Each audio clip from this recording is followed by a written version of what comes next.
Hello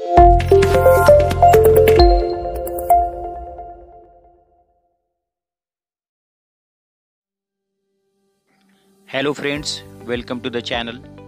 Friends, today we are going to study appreciation of the poem Indian Weavers in this video. Friends, as per the board question paper pattern, you are asked to write appreciation of given extract of any one of the poems in question number 3rd, section B. For 4 marks, you have to write the appreciation in about 100 to 150 words on the following points. First point is about the poem, significance of the title. In second point, you have to write form of the poem, theme and its significance. In third point, you should write poetic style, language, features or poetic devices employed by the poet. In the fourth point, you should write message, values, morals reflected in the poem. And in the fifth point, you should write about your opinion about the poem and critical evaluation of the poem.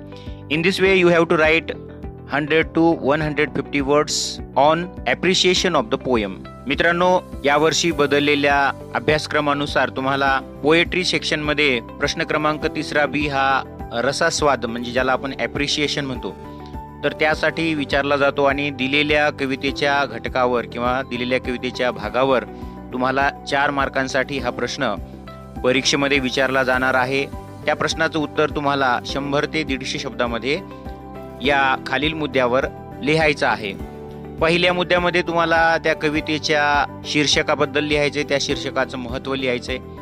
दुसऱ्या पॉईंटमध्ये तुम्हाला त्या कवितेची theme, त्या कवितेची central idea काय आहे आणि त्याचं काय महत्त्व आहे हे लिहायचं आहे. तिसऱ्या मुद्द्यामध्ये तुम्हाला त्या कवितेमध्ये वापरलेली भाषाशैली, त्याची वैशिष्ट्ये आणि कवीकडून त्या कवितेमध्ये वापरले गेलेले जे काही पोएटिक डिव्हाइसेस आहेत, अलंकार आहेत, तर त्याबद्दल तुम्हाला मांडायचं आहे. चौथ्या मुद्द्यामध्ये त्या कवितेतून तुम्हाला काय संदेश मिळाला, काय नैतिक संदेश मिळाला, त्यातून काही मूल्ये रुजवली गेली का त्या कवितेच्या माध्यमातून हे लिहायचं आहे. आणि 5व्या मुद्द्यामध्ये तुम्ही तुमचं स्वतःचं त्या कवितेबद्दलचं मत मांडायचं आहे. तर अशा प्रकारे हा 4 मार्कासाठी विचारला जाणारा प्रश्न आहे. आणि पोएट्री सेक्शन मध्ये 3rd बी यामध्ये तुम्हाला कवितेचा एक एक्स्ट्रॅक्ट दिला जाईल, कवितेचा भाग दिला जाईल आणि त्यावर आधारित तुम्हाला 4 मार्कासाठी त्या कवितेचा रसास्वाद, ज्याला आपण रसग्रहण असंही म्हणतो, तर ते लिहायचं आहे. तर आज आपण इंडियन वीवर्स या सरोजिनी नायडू यांच्या कवितेचं appreciation शिकणार आहोत. Indian Weavers is a poem by renowned poet Sarojini Naidu. The poem is of 3 stanzas having 4 lines that is called quatrains. Every stanza has 2 rhyming couplets each. The poem is a metaphor for 3 different stages of human life: birth, adulthood and death. The poet says weavers are working at different parts of the day, that is different times of the day. These 3 times describe 3 stages of human life from birth to death. The weavers work in the morning to weave a newborn child's robes. They weave a marriage veils for a queen in the evening, and at night they weave a dead man's funeral shroud. These 3 different timings of a day are symbolic for the 3 stages of human life. Morning for birth, evening for adulthood and night symbolizes death or old age. The rhyme scheme of these 3 stanzas is: in the first stanza AABB, in the second stanza CCDD, and the third stanza is of EEFF. This is the rhyme scheme employed by the poet in the 3 stanzas. The language of the poem is lucid and simple. Each stanza begins with a question to evoke a reader's curiosity. The poet has used alliteration, repetition, simile, metaphor and inversion to add beauty to the poem. For example, weavers weaving at a break of day. In this line we find alliteration because sound V is repeated here. A break of day symbolizes a metaphor. In the line blue as the wing of a Halcyon wild, here we find the figure of speech inversion because the word order is changed here. White as a feather and white as a cloud. In this line we find that there is a figure of speech is repetition. and the same line contains simile also, because white as a feather. Here we find comparison. Each line of the poem contains imagery relating the parts of the day to the stages of life. Contextual meaning of the poem is weavers weaving garments for various occasions, but symbolically it conveys the message or cycle of human life. The message we get from the poem is that human life is never ending. Each stage of life is unique and lasts for a while. You may say like that, I like the poem for color scheme the poet has implemented through the weaver's activity according to the life stage of the human. In this way, you have to write appreciation. Now let us discuss it in Marathi.